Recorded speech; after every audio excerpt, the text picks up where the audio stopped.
메시아가 다시 오실 것을 기다리면서 광야에서 회개의 세례를 전파했다. 이것을 지금 볼 수 있는데요. 3절과 4절의 말씀입니다. 광야에 외치는 자의 소리가 있어 이르되 너희는 주의 길을 준비하라. 그의 오실 길을 곧게 하라. 기록된 것 같이 세례 요한이 광야에 이르러 죄의 사함을 받게 하는 회개의 세례를 전파하니 라고 이렇게 말씀하고 있습니다. 사실 당시 마가 공동체는 심각한 핍박과 어떤 그 박해 아래에 있었습니다. 예루살렘은 이미 멸망한 그때에 이 마가가 기록되어졌고 마가 공동체가 존재했다라는 것이죠.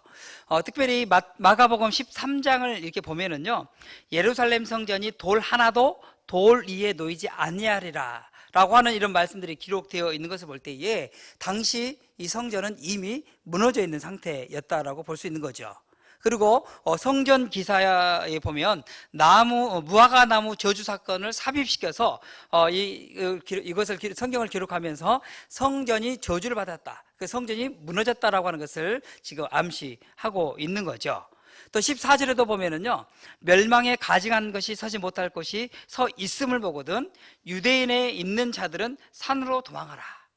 뭐 이런 말씀들이 기록되어 있는 것을 볼 때에 이 당시의 마가 공동체는 이 성전은 이미 회파되고 많은 사람들은 흩어지게 되었다 라고 이렇게 볼 수 있는 거죠.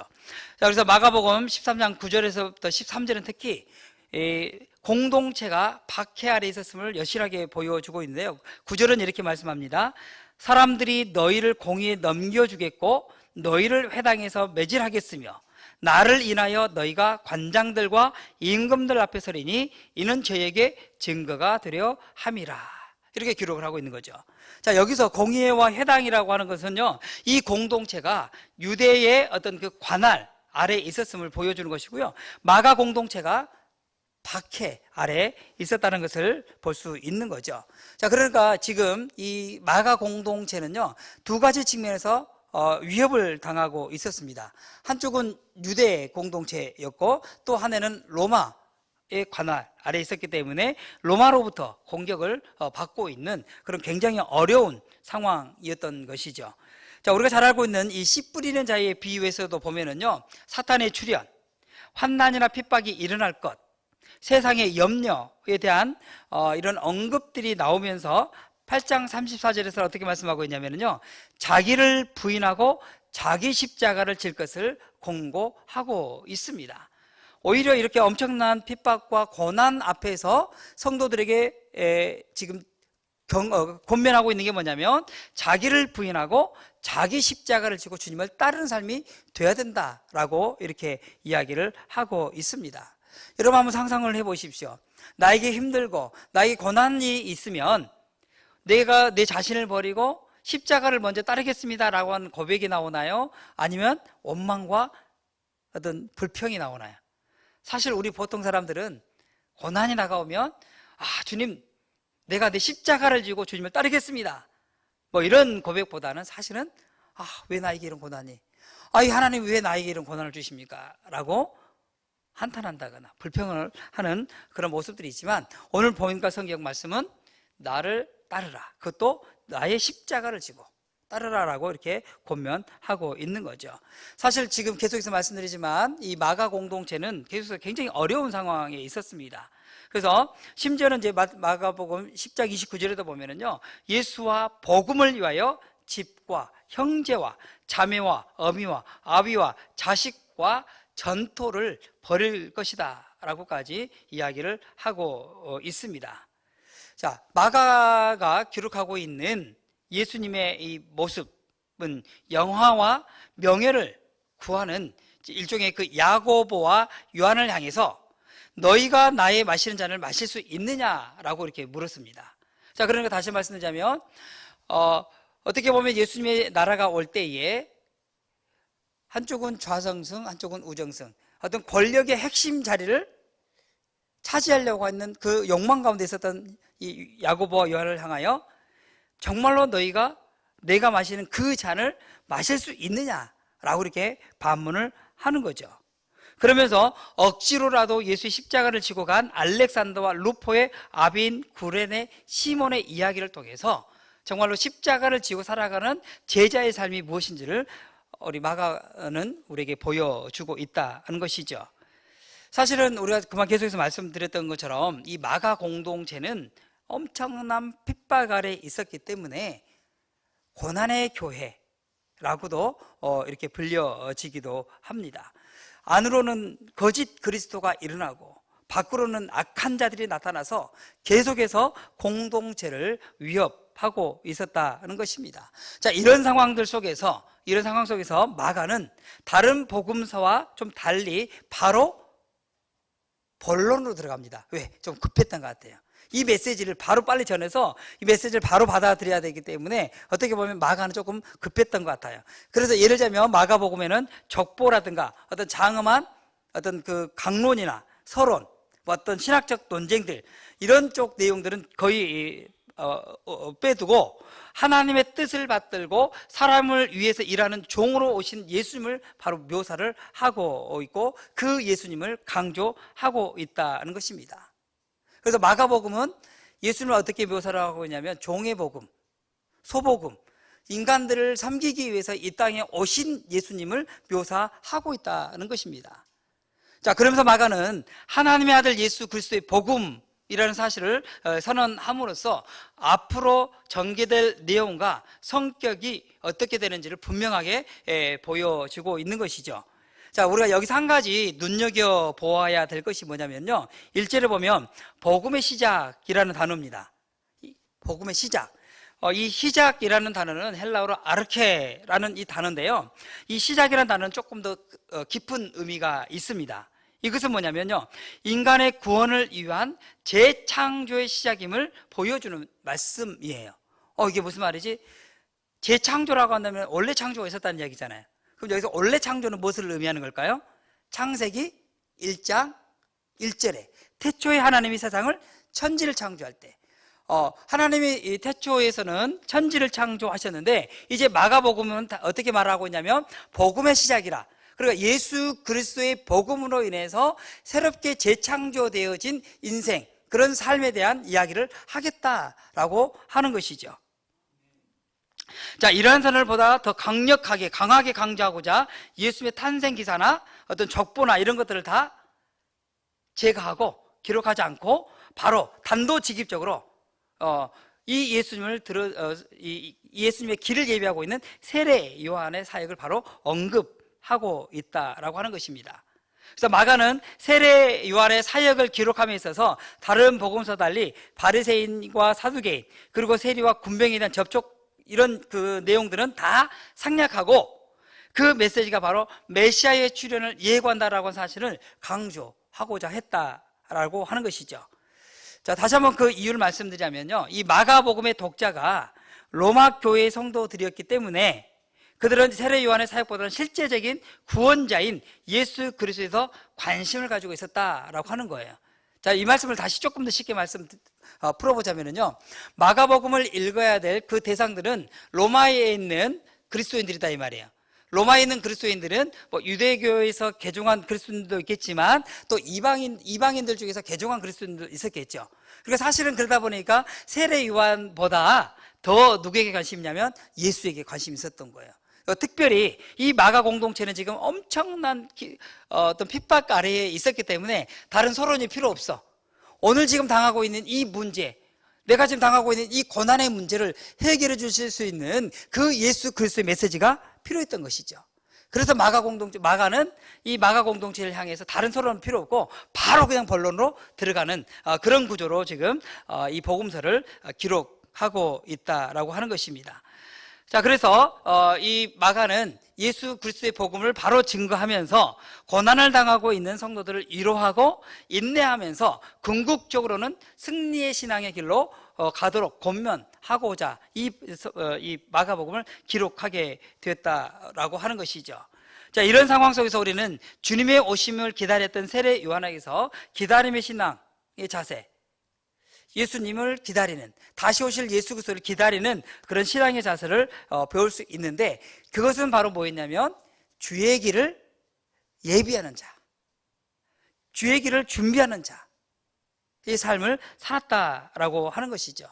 자, 그런 의미에서 본다면 우리가 이제 성탄절을 맞이할 준비를 하고 대림절을 지나는 기간들 속에서 나는 주님의 오실 길을 어떤 길을 예비할 수 있을까? 한번 우리가 생각을 해보면 좋겠습니다. 나는 어떤 주님의 길을 준비하는 자의 삶을 살아야 될까? 세례 요한이 주님의 길을 예비했던 사역의 중심에는 뭐였냐면 죄 사함을 받게 하는 회개를 선포했다는 거예요. 자, 여기서 중요한 게 뭐냐면 죄 사함을 받게 하는 회개돼요. 자, 그러니까 원리가 그런 거예요. 회개를 해야지만이 죄 사함을 받는 거죠. 그렇죠? 근데 반대로 또 뭐냐면 죄의 고백을 하지 않으면 진짜 회개라고 할 수가 없는 거예요. 그래서 회개라고 하는 것은 뭐냐면 우리의 죄를 인정하고 고백하고 그래서 그 죄 사함을 받는 그 과정이 뭐냐면 바로 이 회개. 사실은 이게 시간차적으로 이렇게 흘러가는 것 같지만 하나님의 시간에서 보자면 이게 동시에 오는 경우도 있습니다. 혹시 여러분 은혜 받아보신 분들 기억나시나요? 뭔가 모르게 그냥 막 눈물이 나잖아요. 뭔가 모르게 눈물이 나면서 뭔가 내가 뭐 잘못했던 것들이 막 드러나. 그래서 하나님 이것도 잘못했어요, 저것도 잘못했어요 막 그러면서 희한한 것은 뭐냐면 막 그 눈물이 나는 거죠. 눈물이. 그런데 여러분 조금 더 시간이 지나면요 어떤 현상이 일어나냐면 그 회개할 때의 그 아팠던 눈물이 어떤 눈물로 바뀌어요? 경험이 없으신가요? 기쁨의 눈물로 바뀌잖아요. 그렇잖아요. 그래서 회개의 눈물에는 두 가지 의미가 있습니다. 자복하는 눈물이 있고 기쁨의 눈물이 있는 거예요. 이게 바로 세례 요한이 전했던 죄의 사함을 받게 하는 회개라는 것이죠. 사실 우리가 살아가는 지금 오늘 이 시대에는요 우리 성도님들이 이 회개하라는 메시지를 별로 안 좋아한다고들 해요.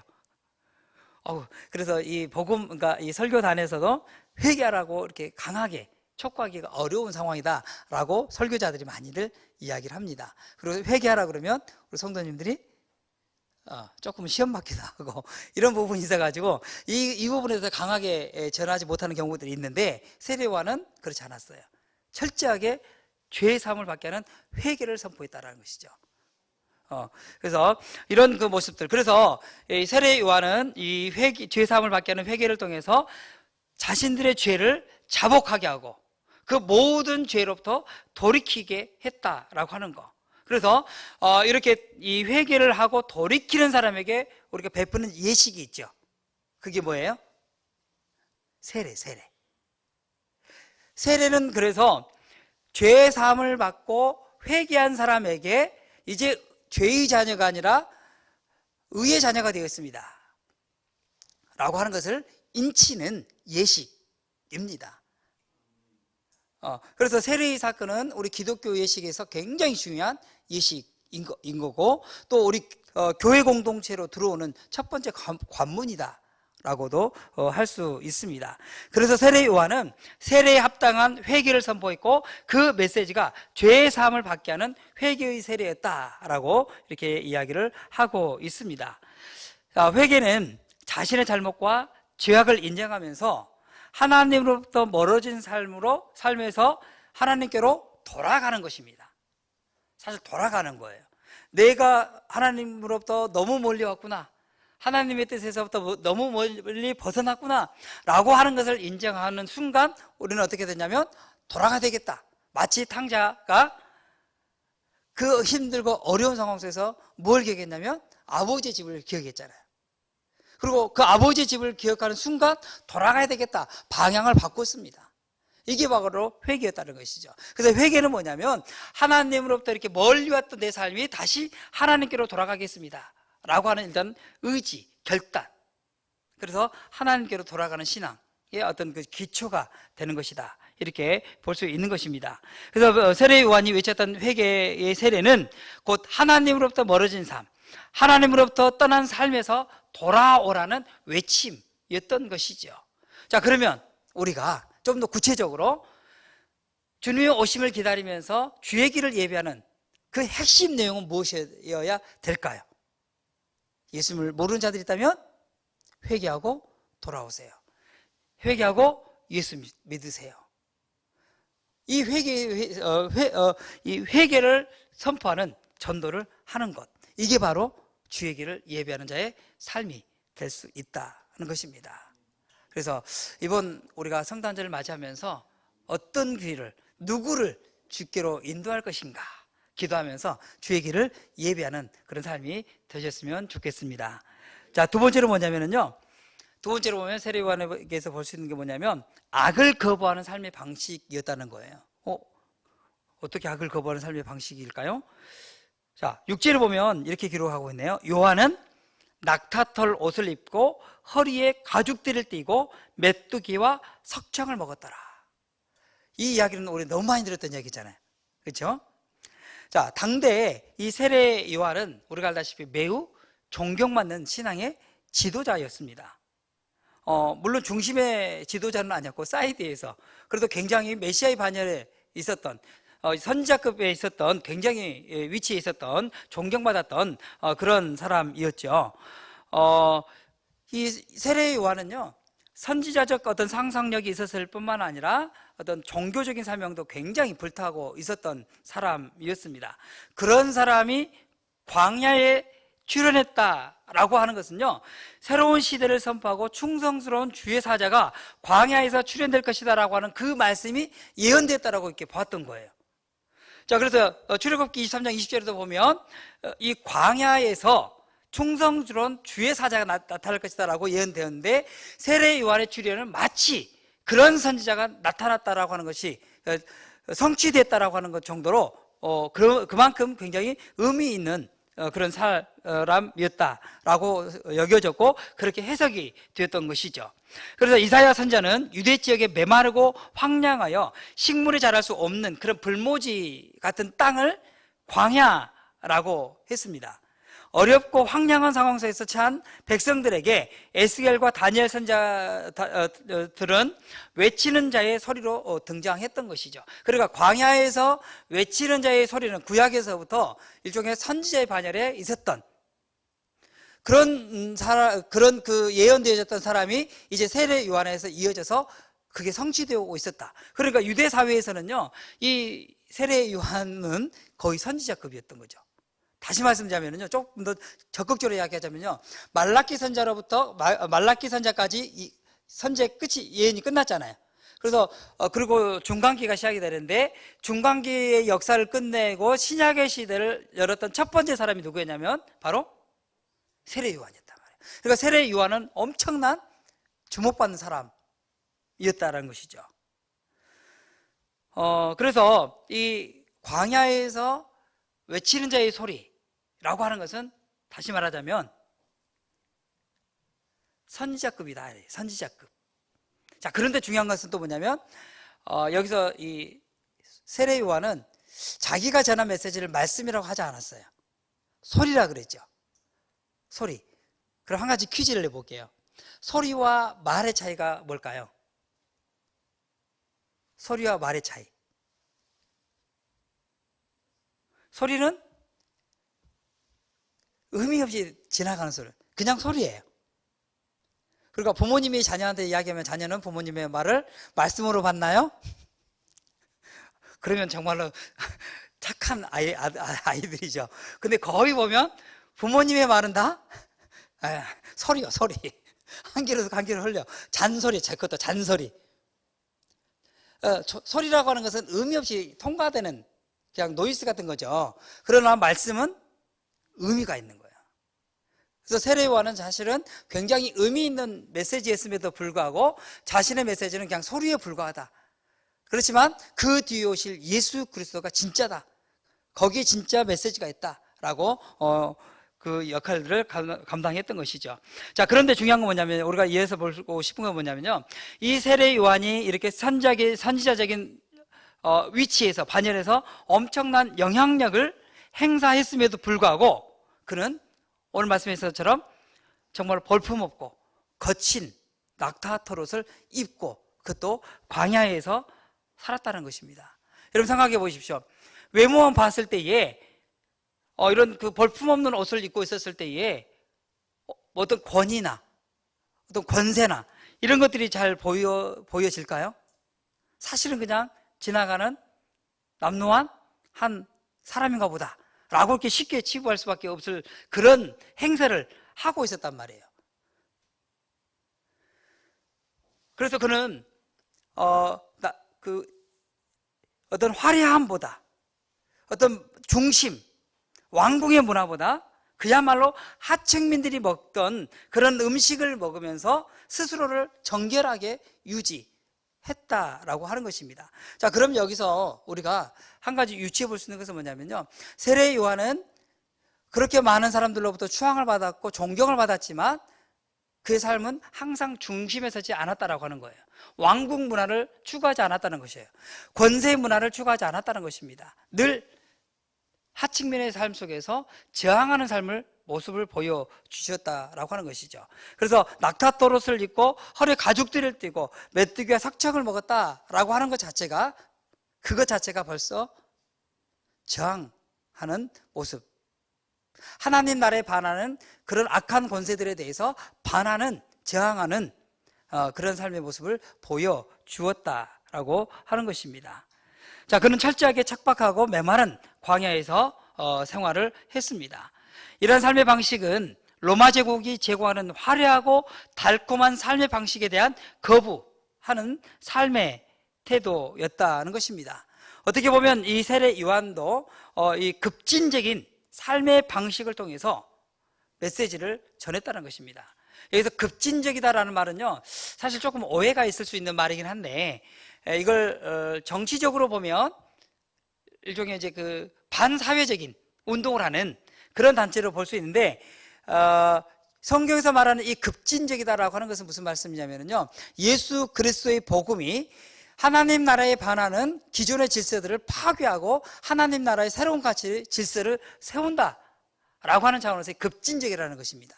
그래서 이 세례 요한도 급진적인 삶을 살았던 것이고, 제자들도 그런 화려한 왕국의 문화를 거부하면서 철저하게 광야의 생활, 광야의 문화를 추구하면서 하나님 나라의 복음을 전했다라고 하는 것입니다. 이것이 바로 급진적인 삶의 모습이었다는 것이죠. 자, 그러면 또 한 가지 우리에게 또 질문을 해 보도록 하겠습니다. 우리가 추구하는 문화는 어떤 문화입니까? 왕궁의 문화입니까? 화려함입니까? 뭔가 좀 소비하면서 어떤 우리의 존재감을 드러내는 어떤 소비주의 문화입니까? 성경은 그런 것들에 대해서 거부를 하라고 이야기를 합니다. 세례 요한은 철저하게 그런 문화에 대해서 배격하면서 광야의 문화를 추구하면서 그 하나님의 나라를 전했다라고 하는 것입니다. 자, 그러면 우리가 이제 대림절을 보내면서 또 성탄을 준비하면서 다시 오실 예수님을 기다리는 이 절기 가운데 우리가 무엇보다도 광야의 생활을, 광야의 문화를 가지고 세상의 어떤 문화를 거부하면서 하나님 나라를 추구하는 그런 삶을 살아야 되겠다라고 하는 것입니다. 이런 경건한 신앙의 자세로 우리가 세상과 맞서면서 급진적인 삶을 통해서 참 제자의 삶을 살아가는 것, 오늘 요한을 통해서 우리가 배울 수 있는 두 번째 이야기라고 볼 수 있습니다. 세 번째는 뭐냐면요, 성령 세례를 예고하는 삶의 자세였습니다. 8절의 말씀 보면 나는 너희에게 물로 세례를 베풀거니와 그는 너희에게 성령으로 세례를 베푸시리라. 자, 구약에서 세례의 원형을 보여준 사건이 크게는 두 가지가 있는데, 첫 번째는 홍해의 사건. 홍해의 사건이라는 게 뭐냐면 애굽에서부터 탈출해서 홍해를 건너면서 새로운 가나안 땅을 향해서 가는 새로운 백성이 되었다라고 하는 그런 의식을 보여주는 것이죠. 그래서 세례를 베풀 때 항상 이 홍해의 사건을 모티브로 이야기를 합니다. 또 한 가지는 뭐냐면 할례죠. 할례를 받았다라고 하는 것은 이제 언약의 백성이 되었다라고 하는 일종의 표시입니다. 그래서 우리가 세례를 받았다라고 하는 것은 이제 죄의 종이 아니라 하나님의 종이 되었습니다, 하나님의 백성이 되었습니다 라고 하는 것을 의식적으로 보여줍니다. 그래서 그 의식적인 것을 보여주기 위해서 이종의 물 세례를 베풀죠. 이 물 세례 두 가지가 있습니다. 하나는 침례가 있고 이제 이 뿌리는 예식이 있어요. 물론 이제 교단마다 좀 다르긴 하지만 우리 한국에서는 왜 침례를 많이 안 하냐면요, 물론 침례교는 침례를 하죠. 근데 대부분 이제 개신교에서는 침례를 못하는 이유가 뭐냐면 공간의 문제, 환경 때문에 그렇죠. 사계절의 문제 때문에도 그렇고. 그러나 저희 교단에서도 침례가 가능하면 할 수 있도록 허락은 했습니다. 그러나 대체적으로 이제 물을 뿌리는 형식의 세례를 주다 보니까 좀 어떻게 보면 감격이 좀 덜하죠. 좀 잠겼다가 푹 잠겼다가 올라와야지 뭐 좀 세례 받는 것 같은 느낌이 드는데, 그래서 세례 베풀 때도 일부러 물을 좀 수북히 넣어가지고 성부와 성자와 성령의 이름으로 이런 식으로 이제 세례를 베풀게 되는데, 그래서 이제 세례 교육을 하고 세례를 받으러 나오시는 우리 특히 여성분들에게 꼭 하는 게 있어요. 자존심 세우지 마세요. 그렇죠. 머리 자존심 막 세가지고 오시면 물에 젖어서 죽어요. 그래서 세례를 받을 때에 자존심 세우지 말고 오세요라고 꼭 부탁을 이제 드리는데, 어쨌든 이 물 세례는 이 죄를 고백하고 이제 하나님의 백성이 되었습니다라고 하는 것을 의식적으로 보여주는 것입니다. 자, 그런데 문제는 뭐냐면 또 한 가지 우리가 더 관심을 가져야 될 게 뭐냐면요, 세례 요한이 물 세례를 줬다면 이제 세례 요한이 뭘 예고하고 있냐면 성령 세례. 나는 물로 세례를 베풀었지만 내 뒤에 오실 분은 무엇으로 세례를 주신다고요? 성령으로 세례를 주신대. 성령으로. 물론 이제 교리적으로 보면은요, 우리가 예수를 단번에 믿을 때, 예수님을 믿을 때에 우리 안에 성령님이 내주하신다라고 성경은 신학적으로는 이야기를 합니다. 자, 그런데 이제 오순절 계통이나 우리 장신 쪽에서 뭐 어떤 걸 또 이야기를 하냐면 성령 충만. 성령 충만. 다시 말씀드리자면, 여러분 어떠세요? 우리 목사님들은 이제 좀 제외하고 우리 지사님, 권사님, 장로님 성령 받으셨어요? 성령 받으셨어요? 그냥 웃지요? 목사님 다시 한번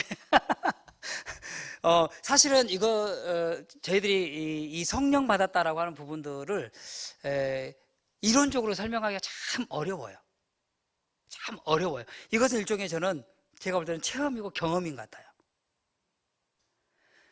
성령으로 우리가 거듭났다라고 하는 것은 표면적인 어떤 그 외적인 면에서의 변화가 아니라 우리의 깊은 내면, 이 내면에서부터 타고 오르는 그 기쁨과 감격과 환희로 인해서 내면이 완전히 뒤바뀌어 버리는 거, 이게 이제 성령 세례의 징표가 아닐까 싶습니다.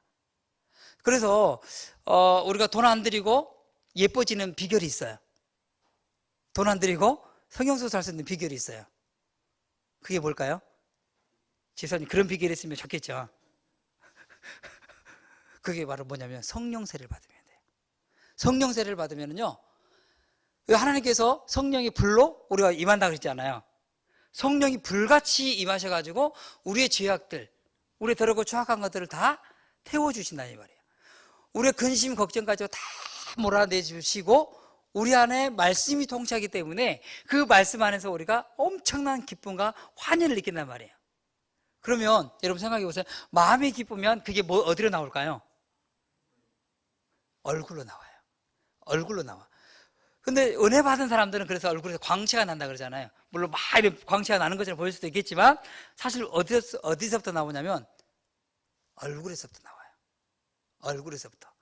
그래서 이 우리가 성령 세례를 받는 부분에 대해서 좀 더 우리가 기도하면서 조금 더 열어가야 되지 않겠나 생각이 좀 들고, 무엇보다도 우리가 성령 충만함을 위해서 기도했으면 좋겠다 싶습니다. 물론 다시 말씀드리지만 우리가 예수 그리스도를 고백할 때에 이례적으로 성령이 내주하십니다. 우리 안에 계셔요. 그러나 성령의 기름 부으심이랄지, 이제 우리 장로교에서는 성령 충만이라는 단어를 많이 쓰거든요. 성령 기름 부음 하면 뭐 쓰기는 쓰지만 조금 신학적으로 걸릴 때가 있어요. 어쨌든 간에 우리 쪽에서는 충만이라는 단어를 많이 씁니다.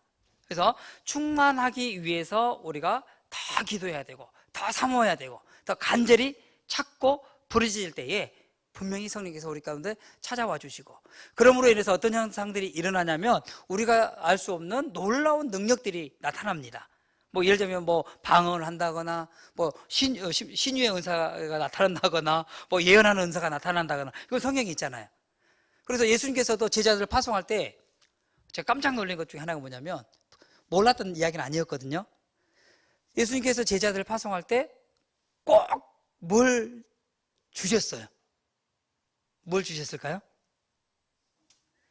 능력 행함이 능력을 주셨단 말이에요. 귀신을 쫓아내고 병든 자를 치유하게 하는 이 능력을 주셨단 말이에요. 그리고 저도 그 말씀을 다시 한번 깊이 묵상하면서 저도 요즘 기도를 하고 있어요. 하나님 능력 주세요. 아 그래야지 예수님의 그 능력을 우리가 증거하고 또 복음을 증거하고 하나님의 살아계심을 보일 것 아닙니까? 그렇게 좀 기도를 하고 있는데 이것은 제가 하는 게 아니라 성령 충만함이 있으면, 성령 충만을 받으면 누가 역사하셔요? 성령님이 역사하시니까 그런 능력들이 나타나게 된다는 것입니다. 그래서 오늘 분명히 세례 요한은 이것을 증언하고 있어요. 자, 그러면 저는 우리가 다시 한번 저도 도전을 받고 우리 성도님들도 같이 도전을 받았으면 좋겠는 게 뭐냐면요, 세례 요한이 분명히 예고를 했단 말이에요. 예수님께서는 성령으로 세례를 주신다 말씀하셨잖아요. 그러면 우리도 성령 받고 우리 성령 충만해서 예수님의 능력을 나타내 볼 수 있어야 된다 이 말이에요. 그렇죠? 그래서 사람들이 놀래게 해야 돼요. 지난주 우리 이제 제 공동체에서 시편 말씀을 가지고 말씀 나누는데요, 이사야 말씀 가지고 나누는데 이사야가 표현했던 것이 뭐였냐면 64장에 보면 하늘을 가르시고 임하소서, 하늘을 가르시고 임하셔서 불같이 임하셔서 이방 나라들이 하나님의 그 놀라운 능력을 보게 하여 주옵소서. 그리고 우리가 성령 충만을 받고 예수 그리스도의 복음을 증거할 때에 능력이 나타나서 사람들이 깜짝 놀라서 예수 그리스도 앞에 무릎을 꿇을 수 있도록 해야 된다 이 말이죠. 그래서 우리가 대림절을 보내면서 아기 예수님을 이제 오심을 기다리는 이 절기에 바로 이 성령 충만해서 다른 사람들에게 능력으로 예수 그리스도가 우리의 진정한 구원자다라고 하는 메시지를 전하고 우리가 전도의 사명을 감당해야 되겠다 싶습니다. 그래서 오늘 같이 기도해야 될 것은 뭐냐면, 주님의 길을 예배하는 자의 삶이 되게 하여 주옵소서. 세상 문화를 거부하는 삶이 되게 하여 주옵소서. 무엇보다도 주님 물세례 넘어서 성령 세례 받게 해주시고 하나님의 권능으로 주의 일을 감당하게 해 주십시오 라고 우리 같이 기도했으면 좋겠습니다. 제가 기도하고 이어서 우리 최원영 목사님 기도 인도해 주시겠습니다. 기도하겠습니다. 하나님 감사합니다. 부족하고 연약한 우리들을 하나님의 귀한 백성 삼아 주시고 하나님의 자녀로서 능력 있는 삶을 살아갈 수 있도록 은총 베풀어 주시니 감사합니다. 대림절 기간 우리가 보내면서 주님을 경건하게 기다리는 신앙인 되게 하여 주시고 무엇보다도 주의 길을 예비하는 삶이 되게 하시고 세상 문화를 저항하며 이 땅 가운데 성령의 놀라운 능력 행함으로 주의 영광을 드러내는 귀하고 복된 삶 저희들 되게 하여 주옵소서. 그러하여 아버지 하늘 많은 사람들에게 예수님이 바로 우리의 영원한 구주이시고 우리의 구원자임을 드러내는 우리 성도들의 삶이 되게 하여 주시옵소서. 감사드리며 예수님의 이름으로 기도드립니다. 아멘.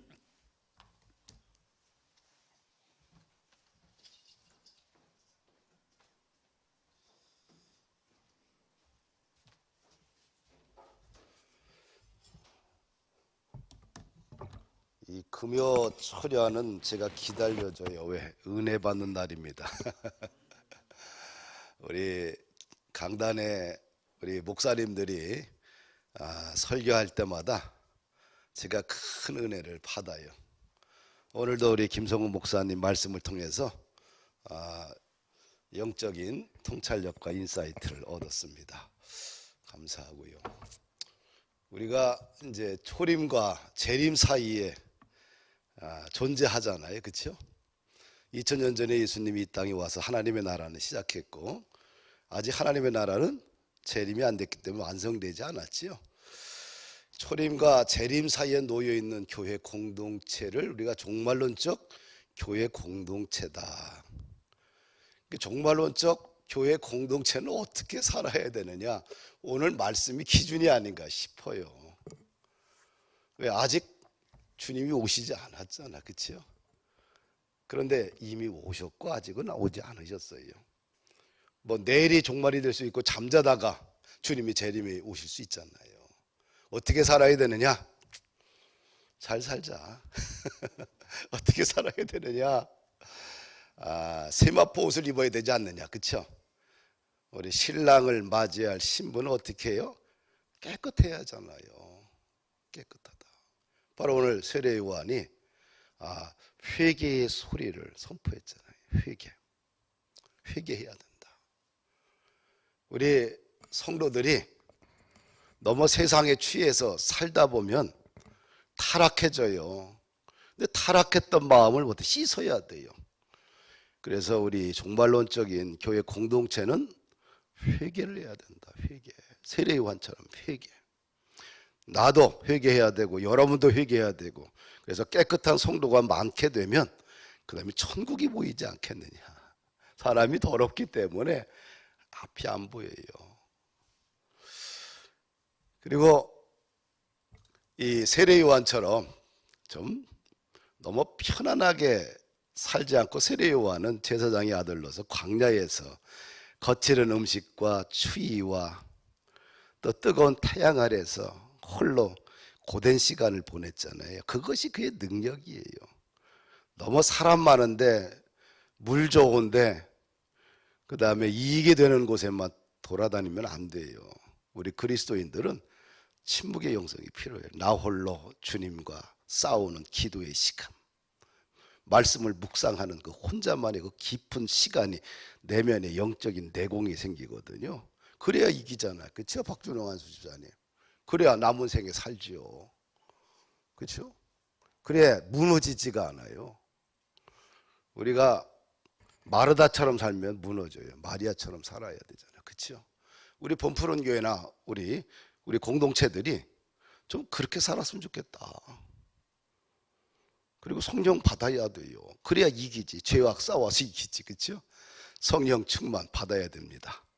그래서 오늘 찬송가를 우리가 하는데, 변찮은 주님의 사랑과 270장 찬송가, 우리 270장 부르면서 하나님 나를 정결케 하옵소서, 나의 모든 죄악을 깨끗이 씻어 주시옵소서. 우리 공동체의 죄악들, 민족의 죄악들, 우리 교회 공동체들의 죄악들, 우리가 주님의 말씀대로 살지 못하는 이런 많은 죄악들, 전도하고 선교하지 못하는 죄악들, 어떻게 사는데 전도도 하나 못해요.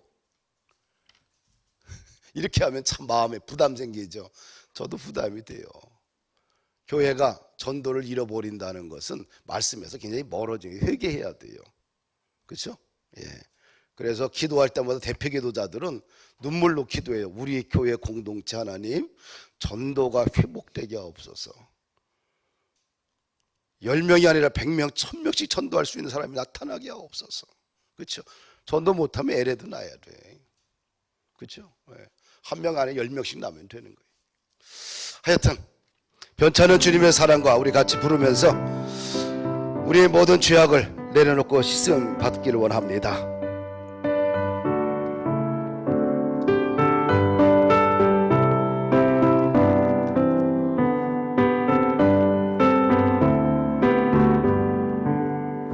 변찮은 주님의 사랑과 거룩한 보혈의 공로를 우리 다 찬양을 합시다. 주님을 만나볼 때까지 예수는 우리를 깨끗게 하시는 주시니 그의 피 우리를 눈보다 더이게 하셨네. 우리를 깨끗게 한 피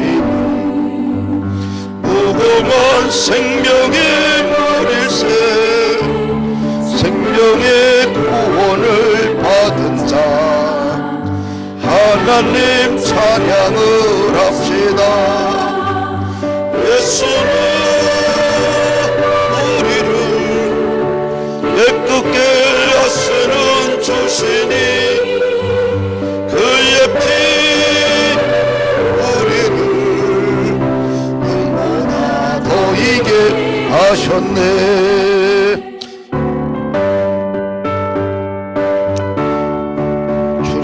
십자가 앞에 바라보면 우리의 모든 죄악들이 깨끗이 씻어집니다. 그러면 우리 마음이 천국이 되고 세상이 보이기 시작을 하고 하나님의 나라가 보이기 시작합니다. 주님의 거룩한 보혈을 날마다 입으로 던지는 담대히 싸우며 나가세. 천국에 들어갈 때까지 예수는 우리를 깨끗게 하시는 주시니 그의 피 우리를 눈보다 보이게 하셨네. 십자가 단단히 붙잡고 날마다 이기며 나가세. 머리에 멸류관 쓰고서 주 앞에 찬양할 때까지 예수는 우리를 깨끗게 하시는 주시니 그의 피 우리를 눈보다 더이게 하셨네. 우리 주여, 우리 일장하고 하나님, 나를 정결케 하옵소서. 내 인생을 깨끗하게 치료하여 주시옵소서. 성령의 보혈의 피로 씻어주시고 십자가의 보혈의 피로 씻어주셔서 정말 성도다운 성도 되게 하옵소서. 주여, 우리 일창하고 기도합니다. 주여, 할렐루야, 할렐루야, 할렐루야. 아버지, 아버지, 아버지, 아버지.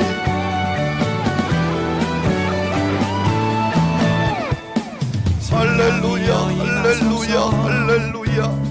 아버지, 아버지, 아버지, 아버지, 아버지. 할렐루야, 할렐루야, 할렐루야, 할렐루야. 주의 권세 주의 능력 아버지 하나님, 역사 인도하셔서 마귀 덮여. 할렐루야, 할렐루야, 할렐루야. 주여, 할렐루야, 할렐루야, 할렐루야. 아버지 하나님, 너무나 세상의 죄에서 아버지 하나님 나라가 보이지 않고 십자가가 보이지 않고 예수님이 보이지 않고 아버지 안에 보이지 않는 것이 천지입니다. 너무나 타락한 우리의 마음과 주님 앞에 내려놓습니다. 십자가의 보혈 피로 씻어주셔서 우리의 마음을 정결케 하옵시고 무엇보다 세마포 옷을 입고 아버지의 신부다운 신부가 될 수 있도록 우리를 축복하여 주시옵기를 원합니다. 아버지 하나님, 주여 축복하옵소서.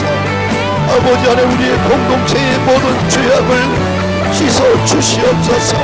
전도하지 못한 죄, 선교하지 못한 죄, 주님의 아버지 지상 명령에 대해서 소홀히 한 죄, 자녀들을 아버지의 믿음의 조상 믿음의 유산으로 물려주지 못한 죄, 아버지 하나님 주의배를 소홀히 했던 모든 죄악들을 이 시간 내려놓습니다. 아버지 하나님 봉사하지 못한 죄들, 마음과 뜻을 다하여 하나님을 더 깊이 사랑하지 못한 모든 죄악들을 이 시간 내려놓습니다. 주여 용서하여 주시옵시고 주여 용서하여 주시옵소서. 우리의 공동체를 축복하여 주시되 죄악을 씻어주시고 정결하여 주셔서 하나님의 뜻이 이루어지는 교회가 되게 하시고 하나님의 거룩한 나라가 섬세하게 펼쳐질 수 있는 나라가 될 수 있도록 우리 하나님 아버지 축복하게 하여 주시옵소서. 할렐루야, 할렐루야, 할렐루야. 주여 믿습니다. 주여 믿습니다. 주여 할렐루야. 이 민족의 죄악을 용서하여 주시옵소서. 아버지 악의 세력은 강해지고 세상의 문화는 더욱 타락해져 가고 있고 아버지야, 세상은 소돔과 고모라처럼 아버지 죄악의 도성으로 변해가고 있습니다. 이 대한민국을 주여 치료하여 주시옵소서. 이 대한민국을 치료하여 주시옵소서. 이 대한민국을 치료하여 주시고 우리의 조국의 모든 교회들이 살아 움직이는 교회가 될 수 있도록 우리 하나님 아버지 충만케 하여 주시옵소서. 할렐루야, 할렐루야, 할렐루야. 주여 믿습니다. 주여 믿습니다. 주여 믿습니다.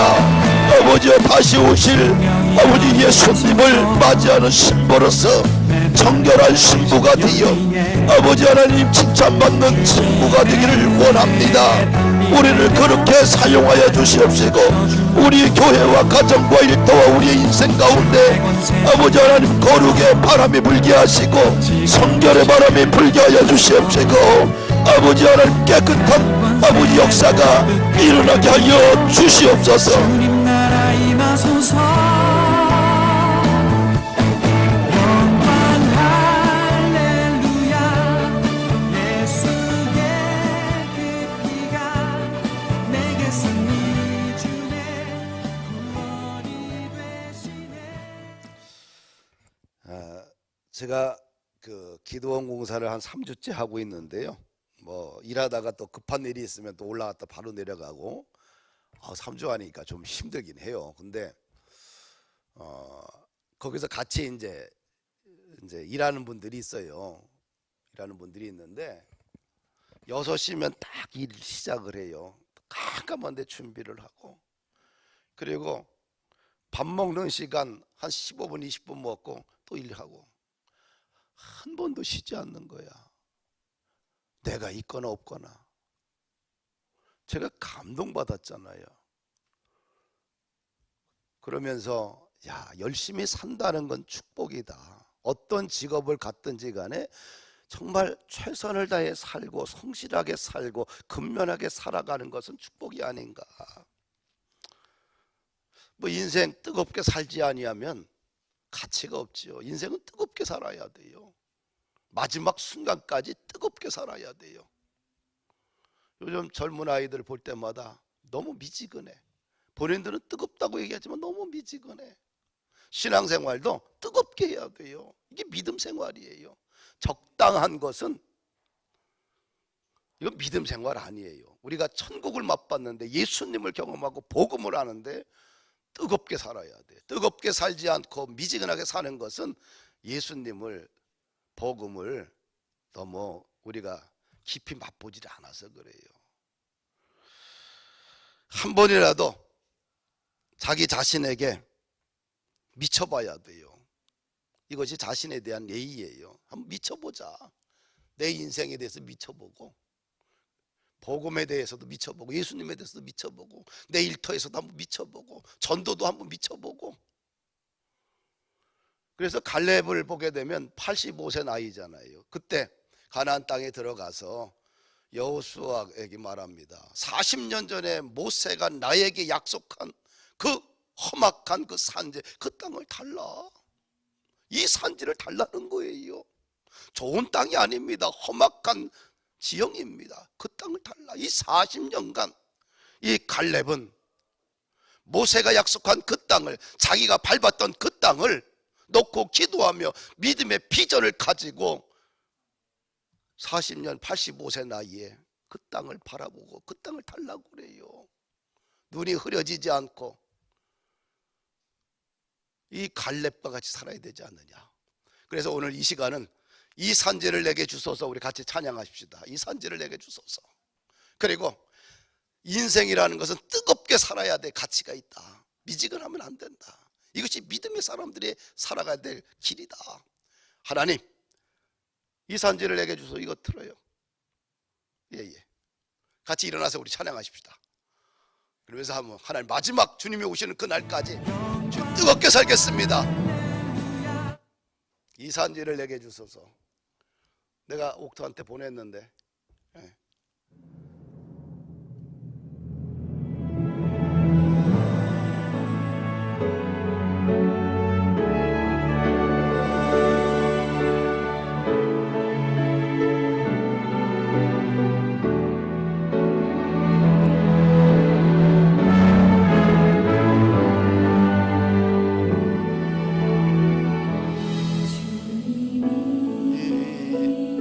함께 내용이 나와야지.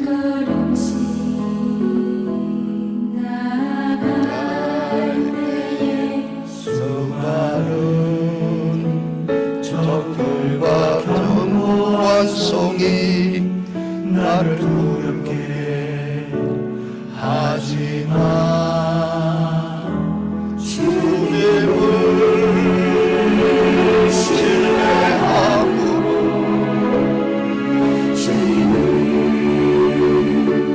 의지함으로 주님이 주시는 담대함으로 그 소리 외치며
기도하는데, 하나님, 우리가 마지막 순간까지 인생이란, 믿음이란 뜨겁게 살아야 돼요.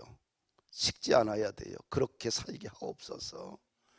그리고 갈렙처럼 꿈을 잃어버리지 않는, 믿음과 꿈을 잃어버리지 않는 우리 교회, 우리 공동체 되게 하옵소서.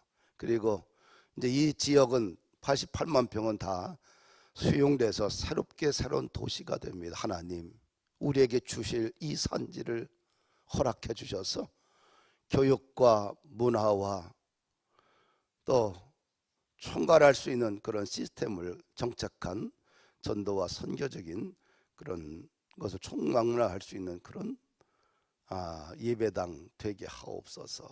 이 산지를 주시옵소서. 우리 함께 주여 일창하고 우리 뜨겁게 우리 기도합시다. 주여 할렐루야. 아버지 하나님, 감사와 찬양과 영광을 올려드립니다. 아버지 하나님, 특별히 아버지 하나님, 이 갈렙은 이 산지를 달라고 85세 나이에 눈이 흐리지 않고 오히려 강건함을 보게 됩니다. 아버지 하나님, 우리도 그런 믿음과 비전을 허락하옵소서.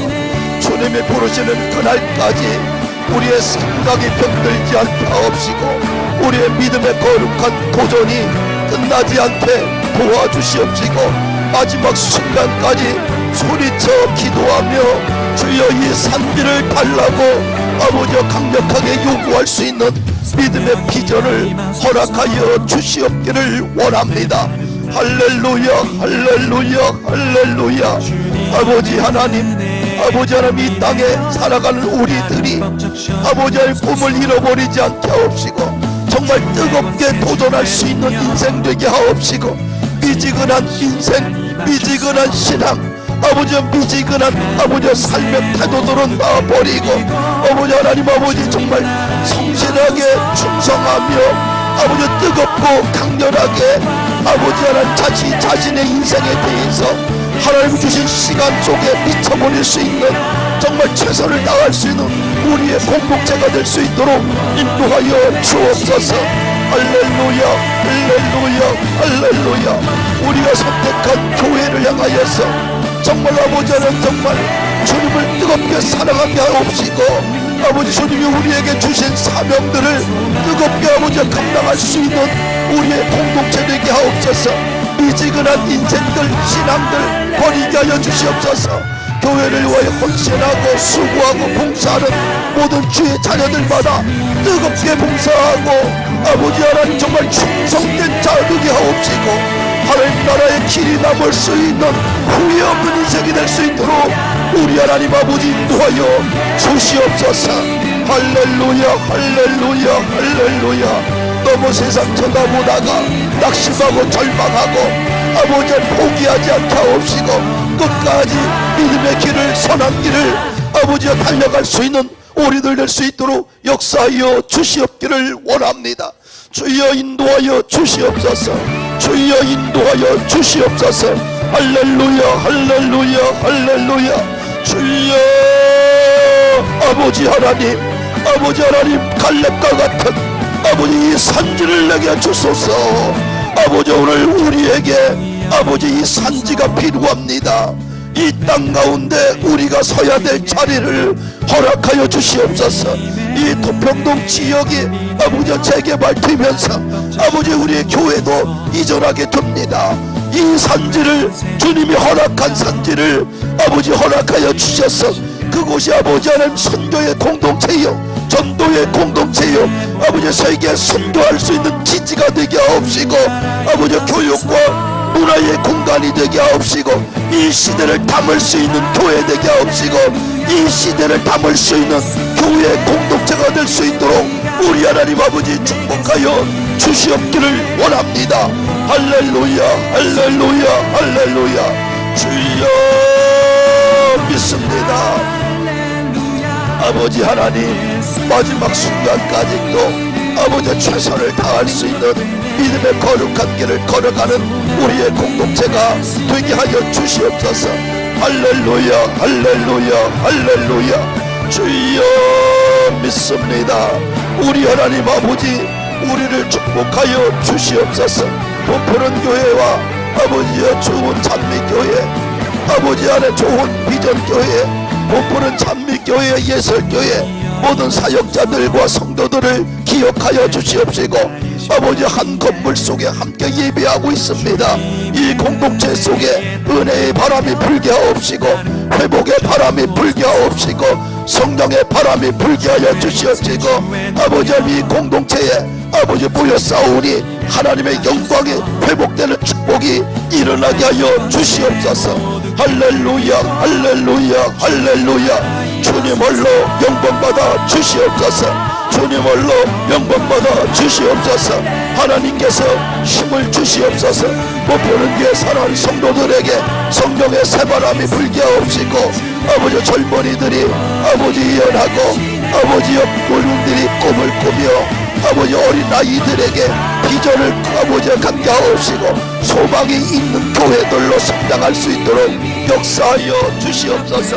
아버지 대강절을 맞이하여서 아버지 주님 예수 그리스도를 맞이하는 우리들이 아버지 하나님 주 이 땅에 아버지 하나님 살아갈 때에 아버지 예수님이 사모하는 그런 시간 되게 하옵시고 아버지 예수님을 맞이할 때에 부족한 것들이 있으면 아버지여 용서하여 주시옵시고 아버지 예수님을 준비하고 맞이할 수 있는 아버지의 자세가 태도가 올바를 수 있도록 주님께서 복을 내려 주옵소서.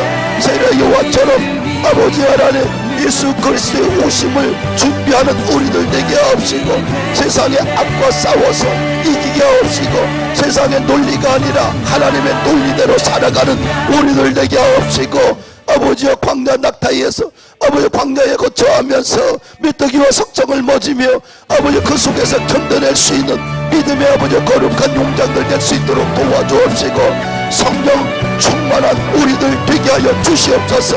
할렐루야 할렐루야 할렐루야. 주여 믿습니다. 우리 하나님 아버지 복의 복을 도와여 주시옵시고 은혜의 거룩한 역사가 일어나게 하여 주시옵소서.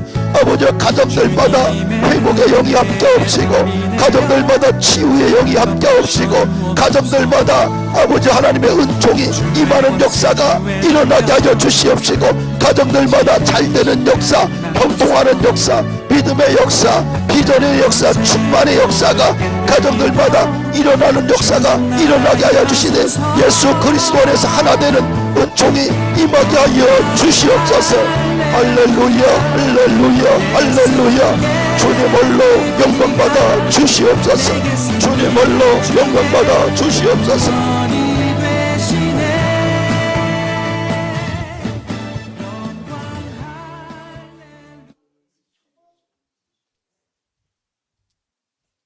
문정아, 계속 기도할 때 켜놓지. 그래, 우리 다음 곡 우리 같이 일어나서서 우리 찬양 하나 하십시다.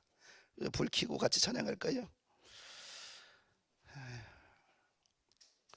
예, 우리 하나님을 하나님을 사랑하는, 뭘까 이게, 마지막 날 말고 우리 저 주일날 함께 부르는 찬양이 뭐였죠? 축도할 때?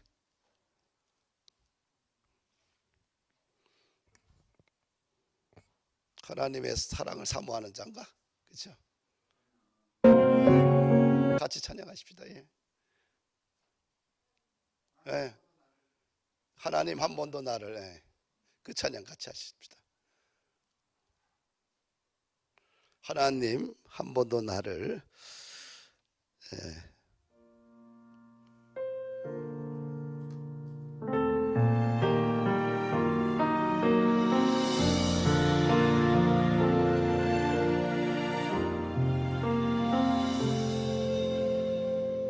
하나님 한 번도 나를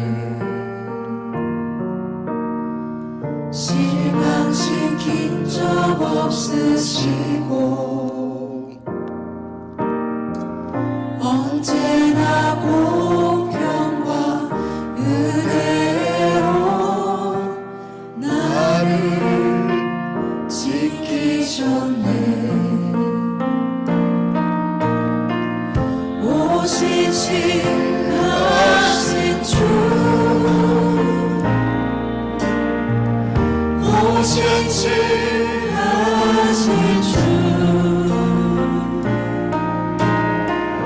내 너를 떠나지도 않으리라. 내 너를 버리지도 않으리라. 약속하셨던 주님, 그 약속을 지키사 이후로 영원토록 나를 지키시리라 확신하네.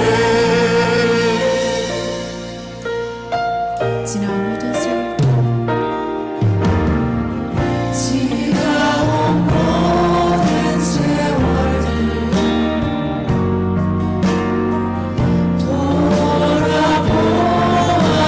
돌아보아도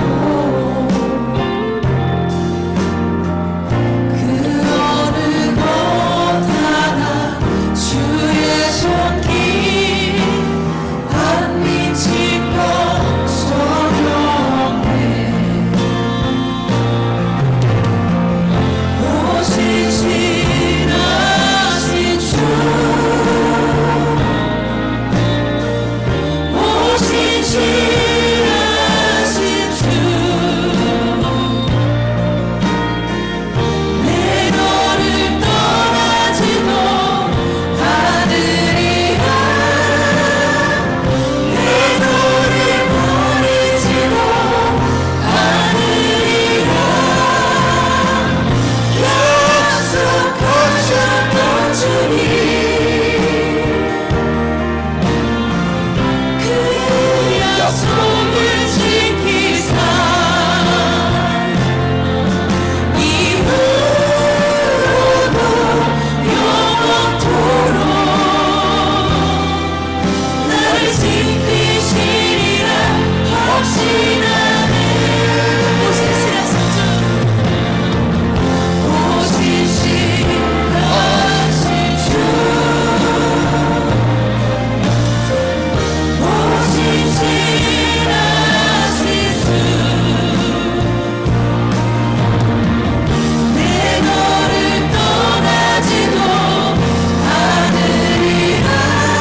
하나님 감사합니다. 오늘 말씀을 통해서 큰 은혜 받게 하시니 감사를 드립니다.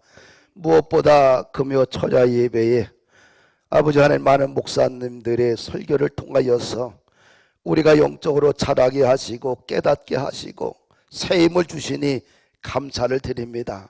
금요 철야가 하나님과 만나는 자리 되게 하옵시고 영적으로 새로워지는 시간 되게 하옵시고 주님을 더욱 힘있게 붙드는 은혜의 시간 되게 하옵시고 성령의 충만한 역사가 이곳을 덮는 은혜의 장이 되게 하여 주옵소서. 하나님 감사합니다. 자신의 인생에 대해서 한번 미쳐보는 그런 축복이 있기를 원합니다.